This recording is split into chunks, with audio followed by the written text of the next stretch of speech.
অন্য করতেছি দুইটা মেয়ে নিয়ে। পড়ালেখা তো করতে চাই, পারি না তো, অর্থের লেগে টিয়া পয়সার লেগে পারি না।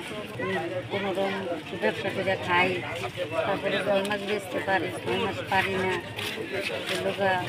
মানুষকে নানান কথা কয়, সরকারি জায়গায় বেশি এক একজন বিয়ে দিতে চায়, নানান ধরনের কথা কয়। আত্মীয় স্বজন না বলতে স্বামী তো সে গেছে গা প্রায় 10-15 বছর গেছে। নিজেই চলি কষ্ট করে। আমার মা বাবা নাই, কেউ নেই, আমার বাড়ি ঘর ছিল, নদী ভেঙে গেছে।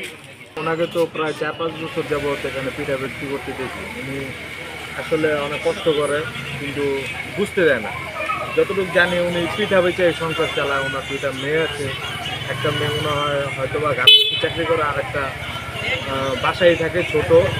পড়াশোনা করার ইচ্ছা আছে, হয়তো বা সামর্থ্যের জন্য করতে পারে না। এখানে উনি 8-10 বছর ধরে পিঠা বিক্রি করতেছে, কিন্তু তেমন একটা স্বাবলম্বী হতে পারতেছে না। অনেক সময় ওনাকে অনেকে লাঞ্ছনার কথা বলে। উনি তো অনেক কষ্ট করে চলে। যদি তারা কিছুটা সহায়তা করে তাহলে ওনার জন্য উপকার হবে। যাদের সামর্থ্য আছে তাদের উচিত যে একজন অসহায় মানুষের পাশে দাঁড়ানো।